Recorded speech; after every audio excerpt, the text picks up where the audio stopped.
일본 교토 1587년 젊은 사무라이가 분노로 두 손을 떨며 사부님 앞에 서 있습니다. 3년의 훈련, 3년 동안 검술과 전략, 철학을 공부했지만 그는 여전히 기껏해야 평범한 수준에 머물러 있습니다. 반면 그보다 늦게 시작한 제자들은 이미 그를 뛰어넘었습니다. 더 어리고 배움이 짧고 느렸던 이들인데 말입니다. 어떻게 된 일일까요? 사부님은 모든 것을 꿰뚫어 보는 눈으로 그를 바라봅니다. 히로시, 너의 문제는 지능이 부족해서가 아니다. 너의 문제는 네가 이미 알고 있다고 생각하는 데 있다. 그 말은 어떤 칼날보다 더 깊이 베어들었습니다. 배움에 대해 아무도 말해주지 않는 진실이 바로 여기에 있기 때문입니다. 자신이 많이 안다고 생각할수록 배울 수 있는 것은 적어집니다. 사무라이들은 이를 가리켜 초심, 즉 초보자의 마음이라고 불렀습니다. 선불교 승려들은 이 원칙을 바탕으로 거대한 사원을 세웠고 현대 뇌과학은 이제 그들이 옳았음을 증명하고 있습니다. 당신의 자아심이 배움을 가로막고 있습니다. 당신의 선입견이 성장을 죽이고 있습니다. 당신의 지식이 당신을 어리석게 만들고 있습니다. 중요한 것은 어떻게 더 많이 배울 것인가가 아닙니다. 중요한 것은 어떻게 해야 잔을 비우고 진정으로 받아들일 수 있는가 하는 것입니다.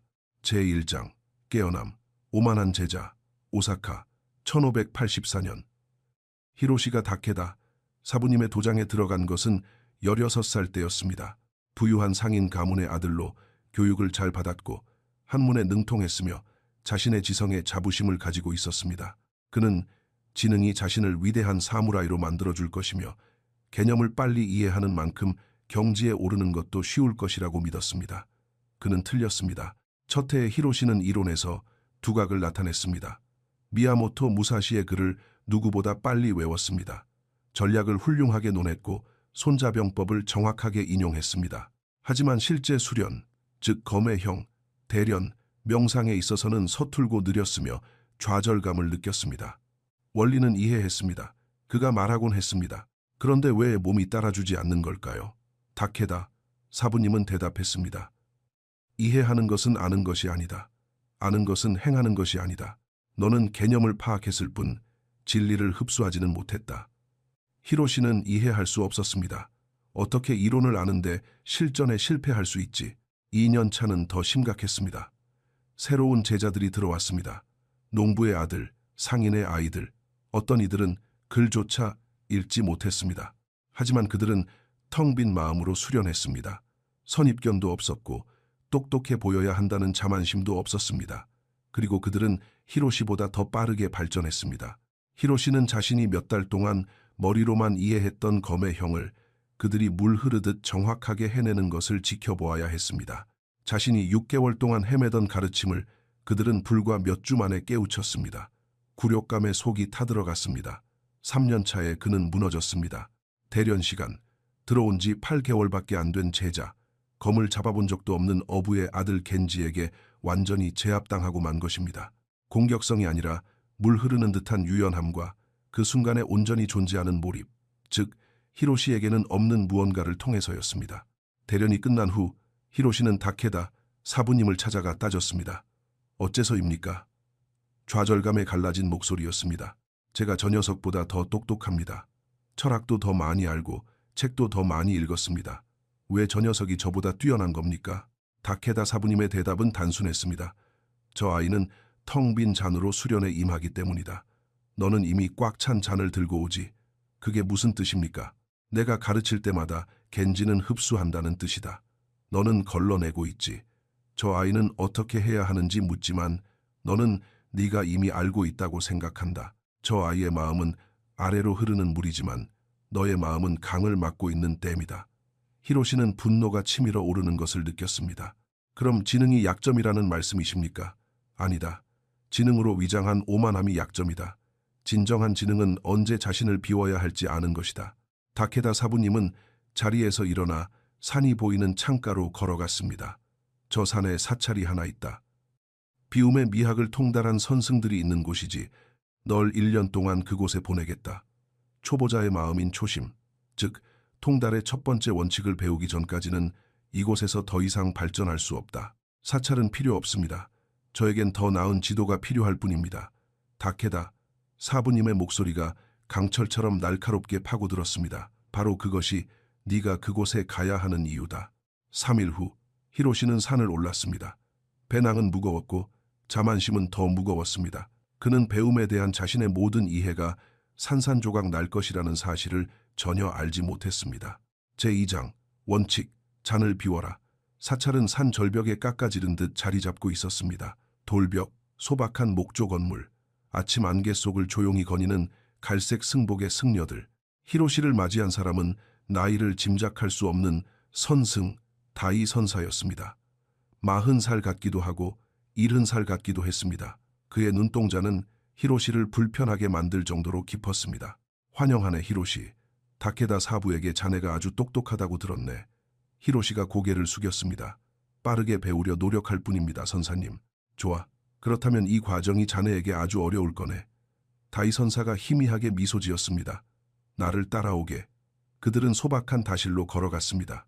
다이 선사는 모든 동작이 신성하게 느껴질 정도로 정확하고 온전히 깨어있는 움직임으로 차를 준비했습니다. 그는 잔이 가득 찰 때까지 차를 따르고는 계속해서 부었습니다. 차가 넘쳐 탁자 위로 그리고 바닥으로 흘러내렸습니다. 참다 못한 히로시가 입을 열었습니다. 선사님, 잔이 가득 찼습니다. 더 이상 들어가지 않습니다. 다이 선사가 차 따르는 것을 멈추고 꿰뚫어 보는 듯한 눈으로 히로시를 바라보았습니다. 이 잔처럼 자네는 의견과 판단, 선입견으로 가득 차 있네. 자네가 먼저 잔을 비우지 않는데 내가 어떻게 자네에게 선의 가르침을 줄 수 있겠는가? 그 말은 물리적인 타격처럼 히로시의 마음을 강타했습니다. 히로시는 대답하려 입을 열었다가 다시 다물었습니다. 어떤 대답을 하든 그 말을 증명하는 꼴이 될 테니까요. 다이 선사가 말을 이었습니다. 자네는 자신이 배움을 이해하고 있고 경지에 오르기 위해 무엇이 필요한지 알고 있으며 자네의 지능이 우위를 만들어줄 것이라 믿고 이곳에 왔네. 하지만 초심이 없는 지능은 장님이 쥔 날카로운 칼과 같네. 모두에게 위험하고 특히 검을 쥔 본인에게 가장 위험하지. 선사가 빈잔에 세 차를 따랐습니다. 이번에는 완벽하게 채워졌습니다. 초심은 초보자의 마음, 즉 본래의 마음을 뜻하네. 어떤 것에 접근할 때, 심지어 높은 수준에 이르렀을 때조차도 열려있고 열망하며 선입견이 없는 상태를 말하지. 초보자는 많은 가능성을 보지만 전문가는 적은 가능성을 보내. 진정한 대가는 다시 무한한 가능성을 보는 상태로 돌아가지. 히로시는 이 말을 받아들이기 어려웠습니다. 하지만 전문가가 된다는 건 더 많이 알고 더 확실한 확신을 갖는다는 뜻 아닙니까? 그것이 바로 자네의 성장을 가로막은 함정이네. 다이 선사가 대답했습니다. 그가 일어나 히로시에게 따라오라고 손짓했습니다. 그들은 승려들이 서예를 연습하는 방으로 향했습니다. 누가 봐도 대가임이 분명한 노승 한 분이 완전한 초보자의 집중력으로 기본 획을 반복해서 긋고 있었습니다. 저분을 보게 다이 선사가 속삭였습니다. 70년을 수련하셨네. 걸작을 만들어내실 수 있는 분이지. 하지만 매일 아침 그분은 새로운 눈으로 기본으로 돌아가시네. 왜일까? 나는 이것을 안다고 생각하는 순간 배움이 멈추기 때문이네. 나는 이것을 통달했다고 믿는 순간 통달의 경지에서 멀어지기 시작하는 법이지. 초심은 끊임없이 초보자의 마음을 유지하는 수련이네. 심지어 전문가의 위치에 있을 때조차도 말이야. 다이 선사가 히로시를 정면으로 바라보았습니다. 그의 존재감은 마치 히로시 개인을 넘어 시공간을 관통해 말하는 것처럼 강렬해졌습니다. 아는가, 히로시. 이 원칙, 이 초심의 수련은 이 사찰에만 갇혀 있는 것도 과거에 묻혀 있는 것도 아니네. 그의 목소리에는 지금 이 순간을 넘어선 어떤 의미가 담겨 있었습니다. 시대를 막론하고 전사들은 이 진리를 깨달았네. 가장 빨리 성장한 이들은 가장 재능 있는 이들이 아니었네. 그들은 가장 많이 비워낸 자, 영원히 초보자로 남기를 기꺼이 선택한 자들이었지. 그리고 오늘날 자네가 상상할 수 없는 시대, 이 산에서 멀리 떨어진 곳에서도 사람들은 자네와 똑같은 어려움에 직면해 있네. 자신의 영리함에 가로막히고 자신의 지식에 발목이 잡혀 성장하지 못하지. 그들의 잔이 이미 가득 차 있기 때문이네. 다이 선사의 시선은 히로시를 넘어 벽을 넘어 시간을 꿰뚫어 보는 듯했습니다. 초심을 발견한 이들, 잔을 비우는 법을 배우고 매 순간 초보자의 마음으로 가르침을 대하는 이들은 불가능해 보이는 속도로 성장하네. 남들이 몇 년을 고생하는 것을 단숨에 통달하지. 존재와 목적 채널에서는 이 전사의 지혜를 단순한 역사가 아닌 살아있는 수련으로 이어나가고 있네. 현대의 배움을 가속하는 고대의 원칙, 통달로 이끄는 비움의 길이지. 그가 히로시의 어깨에 손을 얹었습니다. 만약 자네가 이 길로 부름을 받았다고 느낀다면, 자네 자신의 지식에 가로막혀 있음을 깨달았다면 우리와 함께 걷게나. 이건 단순한 철학이 아니네. 오만함보다 성장을 선택한 이들을 위한 수련장이지. 이 수련에 동참하게나. 가장 빠른 통달의 길은 교만이 아닌 겸손을 통과한다는 사실을 깨달은 시공간을 초월한 전사들과 함께하게. 초심의 도장은 언제나 열려 있으며 그곳에서 수련하는 이들은 축적이 아닌 비움을 통해 막을 수 없는 존재가 되네. 다이 선사가 희미하게 미소 지으며 평소의 말투로 돌아왔습니다. 하지만 먼저 이것이 무엇을 의미하는지 직접 경험해야 하네. 오게나. 히로시는 고개를 숙였습니다. 다이 선사의 말이 자신을 넘어선 더 큰 의미를 담고 있다는 것을 완전히 이해하지는 못했지만 히로시는 무언가 변화가 일어나는 것을, 오래되고 끊임없이 이어지는 무언가에 자신이 합류하고 있음을 느꼈습니다. 자네의 수련은 지금부터 시작되네. 다이 선사가 말했습니다. 그리고 첫 번째 가르침은 이것이네. 배움에 대해 안다고 생각하는 모든 것을 잊어버리게. 제3장, 시험, 비움의 첫 번째 달. 사찰에서의 수련은 히로시가 경험했던 어떤 것과도 달랐습니다. 검술 훈련도, 전략 수업도, 지적인 토론도 없었습니다. 그저 앉아 있을 뿐이었습니다. 첫째 날, 새벽 3시 좌선. 히로시는 30명의 승려들과 함께 명상실에 앉았습니다. 가부좌를 틀고 허리를 곧게 펴고 눈은 반쯤 뜬 채 아래를 응시했습니다. 앉게. 다이 선사가 지시했습니다. 자네의 생각을 지켜보게. 관여하지 말고 그저 관찰만 하게. 히로시는 30초 정도 노력해 보았습니다. 그러자 그의 마음속에서 온갖 생각들이 폭발하기 시작했습니다. 이건 지루해. 무슨 소용이 있지? 난 수련을 해야 해. 내가 여기 앉아 있는 동안 겐지는 발전하고 있겠지. 이건 시간 낭비야. 난 이미 명상을 이해하고 있다고. 자네 마음이 무척 시끄럽군. 곁을 지나가던 다이 선사가 조용히 말했습니다. 좋아. 이제 자네의 문제를 알겠지. 그날 7시간 동안 앉아 있었습니다. 히로시의 다리는 비명을 질렀습니다. 그의 마음은 반항했습니다. 그의 자만심이 항의했습니다. 나는 이런 걸 하기엔 너무 똑똑해. 첫째 주, 자아의 죽음. 매일 같은 일상이었습니다. 새벽 3시 좌선 2시간, 오전 5시 걷기 명상, 오전 6시 묵원 속 알아차림의 아침 식사, 오전 7시 서예 연습, 오직 기본 획만, 정오 묵원 점심, 오후 1시 청소와 정원 가꾸기, 육체 노동, 오후 3시 좌선 2시간, 오후 5시 독경, 저녁 6시 저녁 식사, 저녁 7시 저녁 명상, 밤 9시 취침. 철학적인 토론은 없었습니다. 똑똑한 분석도 없었습니다. 지식을 뽐낼 기회도 없었습니다. 오직 그 순간에 존재하는 것, 오직 수련, 오직 있는 그대로 머무는 것뿐이었습니다. 히로시는 이 모든 것이 싫었습니다. 그의 몸속 모든 세포가 소리쳤습니다. 너는 특별해. 너는 똑똑해. 이런 기초적인 걸 할 필요가 없다고. 하지만 다이 선사의 대답은 늘 똑같았습니다. 그 목소리, 그것이 자네의 자만심이네. 그것이 자네를 가로막고 있지. 그것이 녹아 없어질 때까지 함께 앉아있게. 둘째 주, 무너짐. 아침 명상 중 히로시는 자신을 짓누르는 깨달음을 얻었습니다. 나는 사실 아무것도 모른다. 그가 외웠던 모든 문헌들, 그는 진리가 아니라 단어를 이해했을 뿐이었습니다. 그가 파악했던 모든 원리들, 그것은 체화된 지혜가 아니라 지적인 개념이었습니다. 그의 모든 배움은 깊은 흡수 없이 겉핥기로 모은 정보에 불과했습니다. 다른 이들이 변화하고 있을 때 그는 정보만 수집하고 있었던 것입니다. 눈물이 흘렀습니다. 극적인 슬픔이 아니라 낭비해버린 세월에 대한 조용한 인정이었습니다. 다이 선사가 그의 곁에 나타났습니다. 좋아. 이제 진정으로 배울 준비가 되었군. 셋째 주, 첫 번째 열림. 히로시는 기본 서예를 연습하고 있었습니다. 물수자. 그가 수천 번도 넘게 썼던 글자였습니다. 하지만 이번에는 나는 이것을 알아라고 생각하는 대신 마치 처음 보는 것처럼 접근했습니다. 붓은 어떻게 종이에 닿는가? 먹물은 어떻게 흐르는가? 손은 어떻게 움직이는가? 마치 글쓰기를 처음 발견한 아이처럼 말입니다.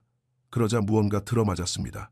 그 글자는 그가 한 번도 성취하지 못했던 특유의 생동감을 품고 붓끝에서 흘러나왔습니다. 완벽하지는 않았지만 살아 있었습니다. 다이 선사가 그것을 살펴보고는 고개를 끄덕였습니다. 이것이 초심이네. 자네는 아는 것을 멈추고 발견하기를 시작했어. 넷째 주, 이해가 싹 트다. 넷째 주가 되자 패턴이 명확해졌습니다.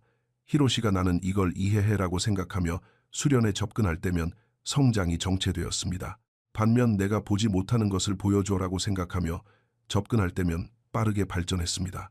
자아심이 이건 내 수준에 안 맞아라고 말할 때면 배움이 멈췄습니다. 겸손해졌을 때 흡수는 노력 없이도 자연스럽게 일어났습니다. 다이 선사가 설명했습니다. 인간의 뇌에는 두 가지 모드가 있네. 자신이 아는 것을 방어하고 기존의 믿음을 통해 새로운 정보를 걸러내는 에고 모드, 그리고 저항 없이 열린 채로 흡수하고 통합하는 초보자 모드지. 가장 빨리 성장하는 사무라이는 가장 똑똑한 자가 아니네. 원할 때 언제든 초보자 모드로 들어갈 수 있는 자지. 무사시가 자신은 가볍게 여기고 세상은 깊게 보라고 썼을 때 그것이 바로 이 뜻이었네.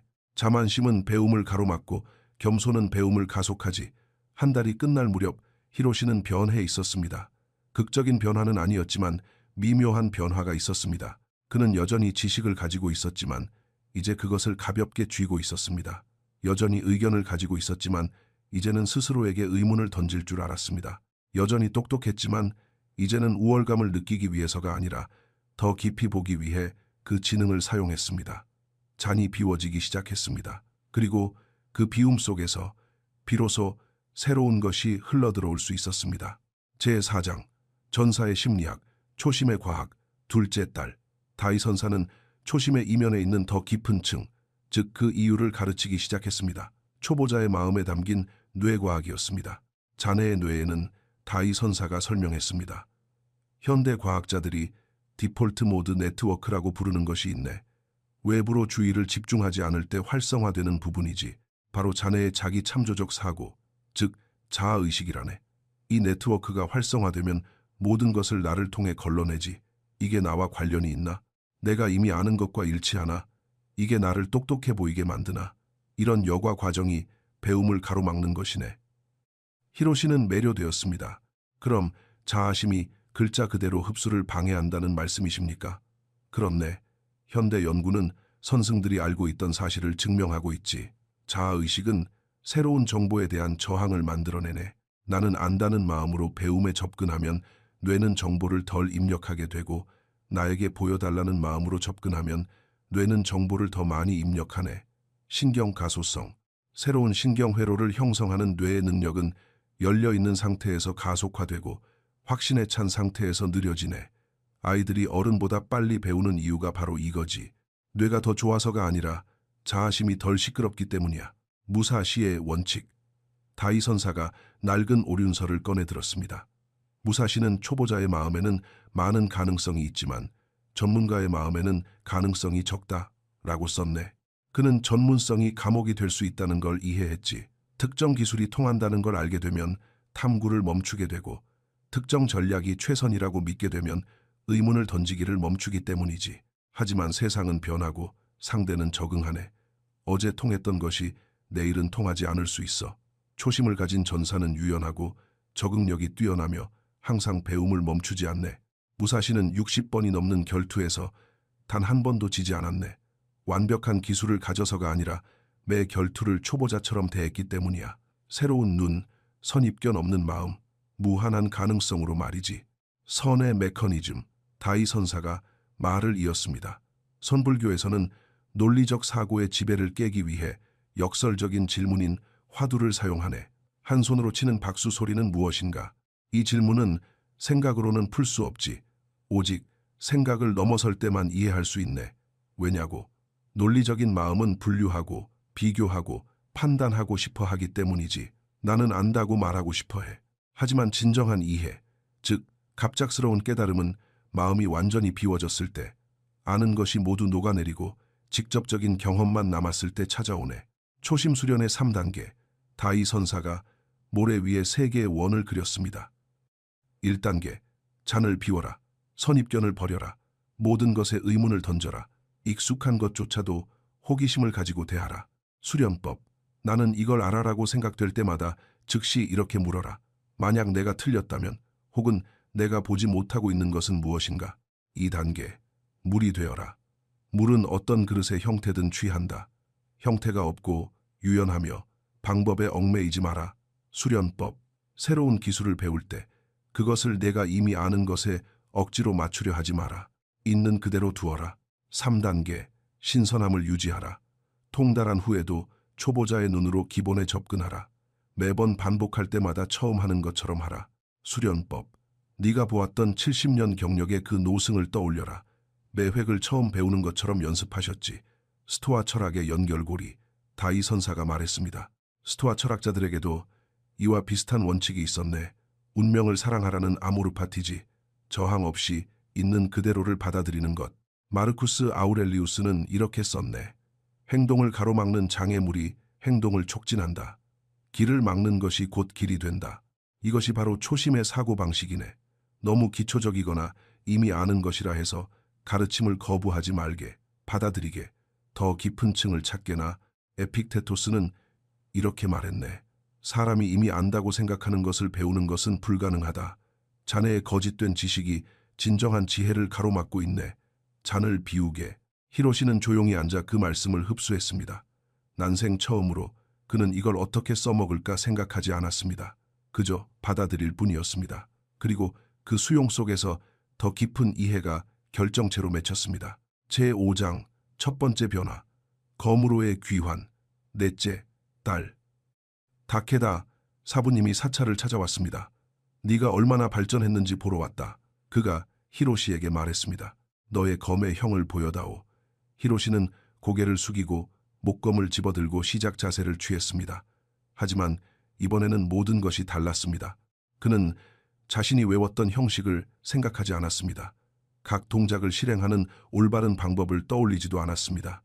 깊은 인상을 남기려 애쓰지도 않았습니다. 그저 움직일 뿐이었습니다.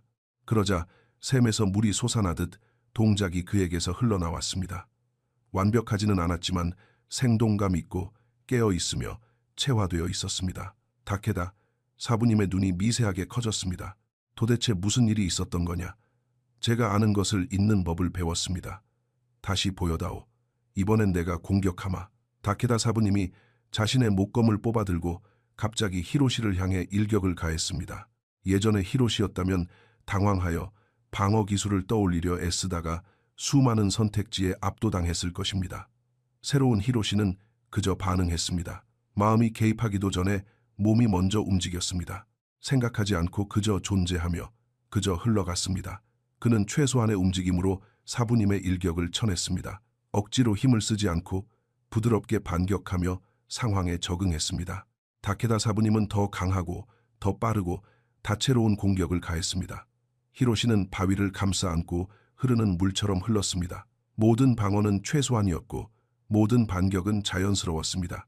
마침내 다케다 사부님이 동작을 멈추고 검을 내렸습니다. 내 도장에서 보낸 3년 동안 넌 아무것도 배우지 못했다. 그런데 이곳에서 보낸 넉 달 만에 내 제자들 대부분을 뛰어넘었구나. 그들이 너에게 무엇을 가르쳤느냐? 초보자가 되는 법이더냐? 다케다 사부님이 미소 지었습니다. 가장 어려운 가르침이자 가장 중요한 가르침이지. 그날 저녁 히로시가 근처에서 명상하는 동안 다이 선사와 다케다 사부님이 대화를 나누었습니다. 내가 본 어떤 제자보다 빠르게 성장하고 있소. 다이 선사가 말했습니다. 자만심이 녹아내리자 순수한 배움만이 남은 거요. 그 아이가 그것을 유지할 수 있을까요? 다케다 사부님이 물었습니다. 아니면 자만심이 다시 돌아오겠습니까? 그것이 바로 시험이지. 초심은 한 번 이루고 끝나는 것이 아니요. 매일 수련해야 하는 것이지. 통달했다고 생각하는 순간 그것을 잃게 되는 것이요. 다케다 사부님이 고개를 끄덕였습니다. 다음 달에 그 아이를 데려가겠습니다. 하지만 저는 그 아이가 초보자의 마음은 한때 거쳐가는 단계가 아니라 평생의 수련이라는 것을 기억하기를 바랍니다. 하지만 초심을 머리로 이해하는 것은 시작에 불과했습니다. 히로시가 앞으로 6개월 동안 발견하게 될 사실은 비움이 통달로 가는 가장 빠른 길인 이유와 대부분의 사람들이 결코 자신의 잠재력에 도달하지 못하는 이유를 보여줄 것입니다. 제6장 심화수련, 더 깊은 비움. 여섯째 달, 다케다 사부님의 도장으로 돌아온 히로시의 변화는 부정할 수 없을 정도였습니다. 하지만 다이 선사는 그에게 경고했었습니다. 진정한 시험은 사찰이 아니라 일상생활에 있네. 자만심으로 둘러싸여 있을 때 초심을 유지할 수 있겠는가? 매일의 수련. 히로시는 자신만의 아침 의식을 만들었습니다.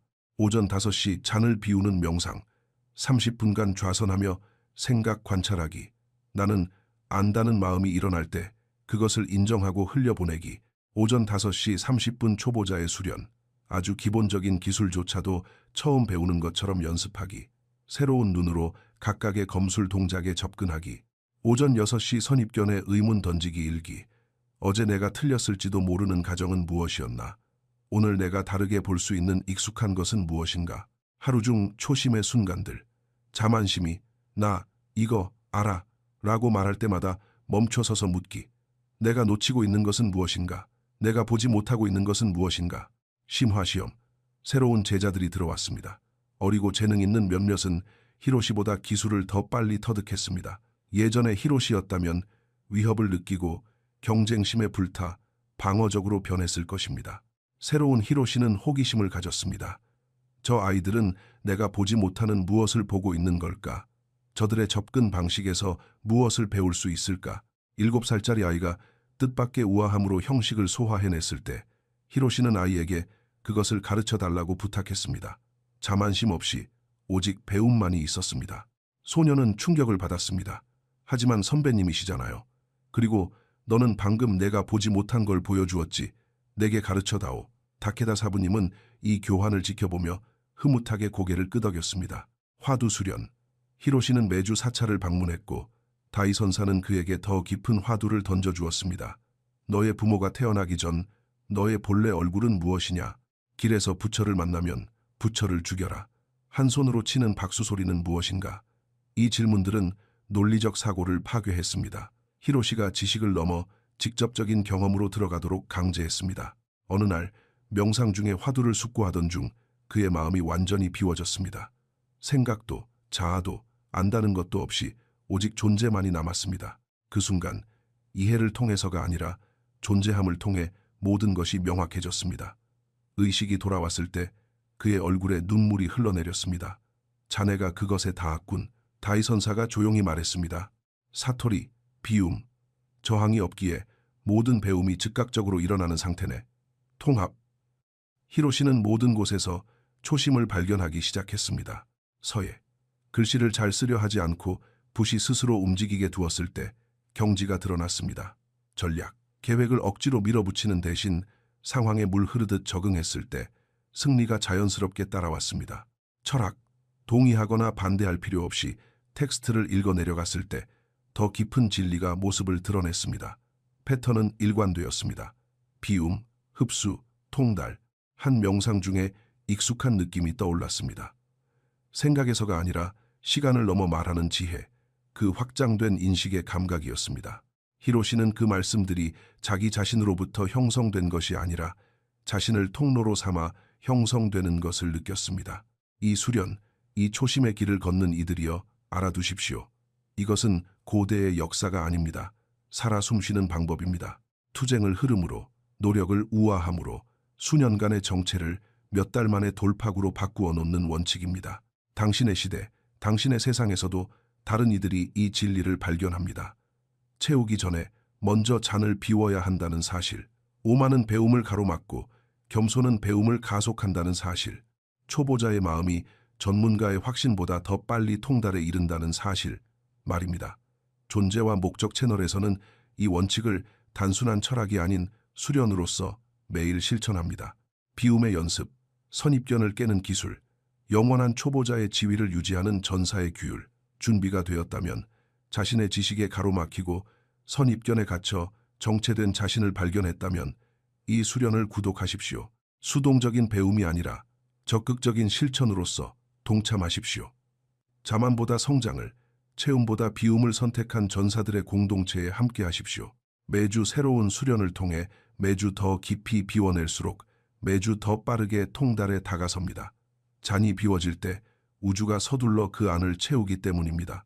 내면의 소리가 지나갔습니다. 히로시는 눈을 뜨며 자신의 수련뿐만 아니라 자아심보다 비움을 선택한 전사들이 있는 곳이라면 어디든 이어지는 이 영원한 흐름에 동참하겠다는 다짐을 굳건히 했습니다. 그의 주위에서 다른 제자들이 명상하고 있었습니다. 각자 자신의 선입견과 싸우며 가장 두려운 적은 외부에 있는 것이 아니라 나는 이미 알고 있다고 말하는 내면의 목소리라는 사실을 배우고 있었습니다. 12째 달, 완전한 통합. 사찰로 떠난 지 1년 후 히로시는 몰라보게 변해 있었습니다. 겉모습이 아니라 본질이 변한 것입니다. 그는 고요한 자신감으로 도장을 거닐었습니다. 고참 제자들, 후배들, 심지어 완전한 초보자들에게서도 배웠습니다. 새로운 제자가 기초적인 질문을 할 때면 히로시는 온 주의를 기울여 대답했습니다. 초심으로 다가가는 모든 질문이 새로운 깊이를 드러냈기 때문입니다. 다케다, 사부님이 히로시가 수년 동안 알고 있던 기술을 가르칠 때 그는 마치 한 번도 본 적 없는 사람처럼 지켜보았고 항상 새로운 것을 발견했습니다. 이것이 바로 영원한 초보자의 마음이 가진 힘이었습니다.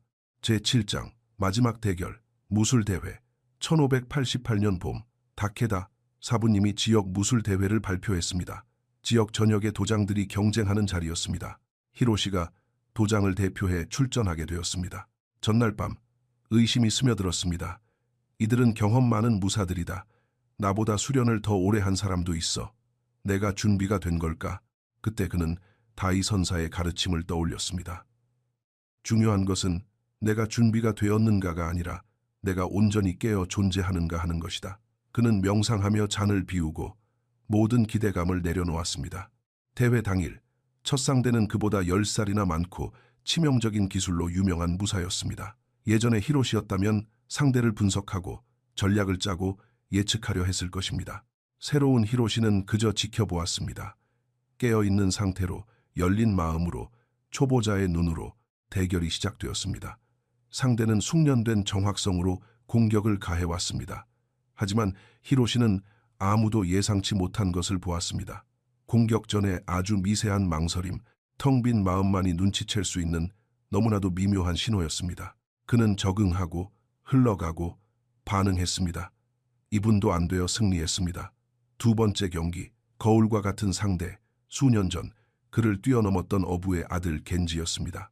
두 사람은 인사하고 자세를 취했습니다. 그리고 히로시는 그것을 보았습니다. 겐지는 초심을 잃어버렸습니다. 성공이 미묘한 자만심을 만들어냈고 자신감은 경직성으로 변해 있었습니다. 히로시는 계속해서 물이 되었지만 겐지는 얼음이 되었습니다. 경기는 팽팽했고 훌륭했습니다. 하지만 히로시의 적응력이 그에게 승리를 안겨주었습니다. 그들이 서로 포옹한 후 겐지가 말했습니다. 너 변했구나. 텅 비어있어. 그래. 그리고 그 비움 속에서 나는 마침내 배우게 되었지. 결승전, 마스터. 마지막 상대는 20년 동안 패배를 모르는 45살의 전설적인 무사였습니다. 히로시를 포함해 모두가 히로시가 질 것이라 예상했습니다. 하지만 히로시는 내가 이기거나 질 것이다라는 마음으로 접근하지 않았습니다. 내게 보여달라는 마음으로 임했습니다. 경기가 시작되었습니다. 대가는 대단했습니다. 수십 년 동안 다듬어진 기술, 완벽한 자세, 파괴적인 힘. 하지만 히로시는 대가와 싸우고 있는 것이 아니었습니다. 그는 상대와 춤을 추고 있었고 모든 합을 겨루며 배우고 매 순간 적응하고 있었습니다. 전문가의 마음이라면 일축해버렸을 가능성을 그의 초보자의 마음은 보았습니다. 경직된 기술이 남긴 빈틈, 완벽한 형태가 예측 가능해지는 순간의 기회, 군중이 숨을 죽였습니다. 이렇게 막상막하일 리가 없었기 때문입니다. 마지막 교전, 대가가 필살기를 선보였습니다. 이제껏 아무도 막아내지 못했던 일격이었습니다. 하지만 히로시는 지식으로 반격하지 않았습니다. 그는 온전한 깨어있음으로 반응했습니다. 생각 없이 움직이는 텅 빈 마음, 그의 목검이 대가의 목에 닿았습니다. 대가의 검이 그에게 닿기 단 한 호흡 전이었습니다. 승리였습니다. 하지만 누구도 예상치 못한 방식이었습니다. 경기가 끝난 후 대가가 깊이 고개 숙여 인사했습니다. 어떻게 그 공격을 막아낸 겐가? 여태껏 아무도. 저는 막아낸 것이 아닙니다, 대가님. 비움으로 맞이했을 뿐입니다. 당신의 완벽한 기술이 아무런 저항을 만나지 못했기에 닿을 곳이 없었던 것입니다. 대가가 미소 지었습니다. 내가 30년에 걸쳐 깨달은 것을 자네는 이미 배웠군. 통달은 완벽함이 아니라 비움이라는 것을. 마지막 깨달음, 전사의 진실. 왜 비움이 모든 것을 정복하는가? 그날 저녁, 다케다 사부님이 모든 제자들 앞에 섰습니다. 너희는 오늘 히로시를 지켜보았다. 많은 이들이 궁금해할 것이다. 어떻게 히로시가 경험, 기술, 지식이 더 많은 무사들을 이길 수 있었을까? 그 해답은 바로 초심, 초보자의 마음에 있다. 히로시는 대부분의 무사들이 결코 배우지 못하는 것을 배웠다. 많이 안다고 생각할수록 적응력은 떨어진다. 잔이 가득 찰수록 새로운 물이 들어갈 자리는 줄어든다. 이것이 통달의 위대한 역설이다. 초보자는 무한한 가능성을 보지만 실행할 기술이 부족하다. 전문가는 기술을 가졌지만 제한된 가능성만을 본다. 진정한 대가는 기술을 갖춘 채로 다시 초보자의 마음으로 돌아가 막을 수 없는 존재가 된다. 무사시도 이를 이해했다. 그는 이렇게 썼다. 나는 어려서부터 병법의 길을 걸었고 13살의 첫 결투에서 이겼다. 총 60번의 결투에서 모두 승리했다. 하지만 내가 아무것도 모른다는 사실을 깨달은 것은 예순이 되어서였다. 그 나는 아무것도 모른다는 깨달음은 패배가 아니다. 해방이다. 아무것도 모를 때 비로소 모든 것을 배울 수 있기 때문이다. 잔이 비워질 때 우주가 서둘러 그 안을 채운다. 다케다 사부님이 제자들을 한 명씩 바라보았습니다. 이것이 선승들이 수십 년 동안 수련하는 이유, 사무라이들이 죽을 때까지 단련하는 이유다. 지식을 축적하기 위해서가 아니라 비움을 유지하기 위해서다. 통달했다고 믿는 순간 통달의 길은 끝난다. 나는 이것을 안다고 생각하는 순간 배움은 멈춘다. 진정한 경지는 영원한 초보자의 마음이다. 영원히 호기심을 가지고 영원히 겸손하며 영원히 비워두는 것이다. 이것이 전사의 길이다. 확신을 통한 자신감이 아니라 적응을 통한 자신감이다. 기억하라. 초보자의 마음에는 많은 가능성이 있지만 전문가의 마음에는 가능성이 거의 없다. 영원한 초보자로 남기를 선택하라.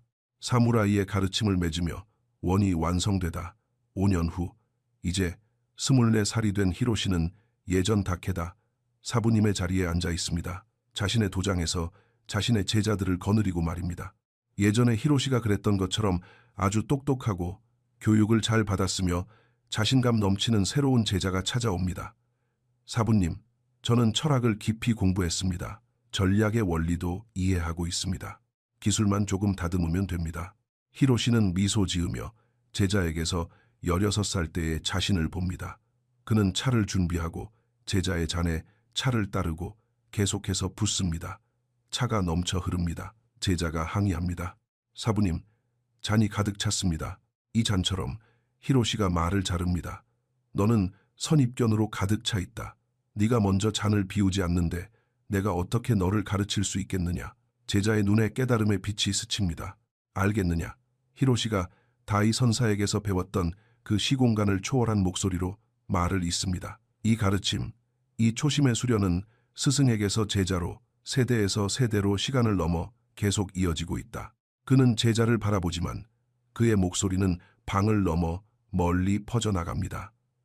역사를 통틀어 전사들은 이 진리를 깨달았다. 통달로 가는 가장 빠른 길은 축적이 아니라 비움에, 자만심이 아니라 겸손에, 전문가의 확신이 아니라 초보자의 마음에 있다는 것을. 그리고 오늘날 이 수련은 계속 살아 숨쉬고 있다. 존재와 목적 채널에서 우리는 이 전사의 지혜를 연구해야 할 역사가 아니라 체화해야 할 수련으로서 이어나가고 있다. 매주 우리는 자아심을 녹이는 초심을 훈련한다. 비움을 유지하는 기술, 배움이 흘러들어올 수 있도록 매일 잔을 비우는 규율을 실천한다. 그는 제자에게 텅 빈 잔을 건넵니다. 만약 준비가 되었다면, 내가 묘사한 모습 속에서 당신 자신을 발견했다면, 자신의 지식에 가로막히고 선입견에 갇혀 정체되어 있다면 우리와 함께 하십시오. 존재와 목적을 구독하십시오. 수동적으로 시청하기 위해서가 아니라 능동적으로 수련하기 위해서 말입니다. 자아심 대신 성장을, 체움 대신 비움을, 전문가의 확신 대신 초보자의 마음을 선택한 시공을 초월한 전사들과 함께 걸으십시오. 통달은 도달해야 할 목적지가 아니라 유지해야 할 수련이기 때문입니다. 영원히 호기심을 가지고 영원히 겸손하며 영원히 비워두는 것 말입니다. 제자는 빈 잔을 받아들고 바라보며 이해합니다. 사부님, 어디서부터 시작하면 되겠습니까? 히로시는 자리에서 일어나 훈련장으로 향합니다. 기초와 함께, 비움과 함께, 당신이 아무것도 모른다는 깨달음과 함께 말입니다. 그가 문가에 멈춰섭니다. 그리고 바로 거기서부터 통달의 길이 시작되지 원이 완성됩니다. 제자는 스승이 되고 스승은 영원히 제자로 남습니다. 가르침은 언제나 그래왔듯 그리고 앞으로도 그러할 듯 계속 이어집니다. 전사의 길은 축적에서 발견되는 것이 아니라 비움 속에서 발견되기 때문입니다. 잔을 비우십시오. 초심을 품으십시오.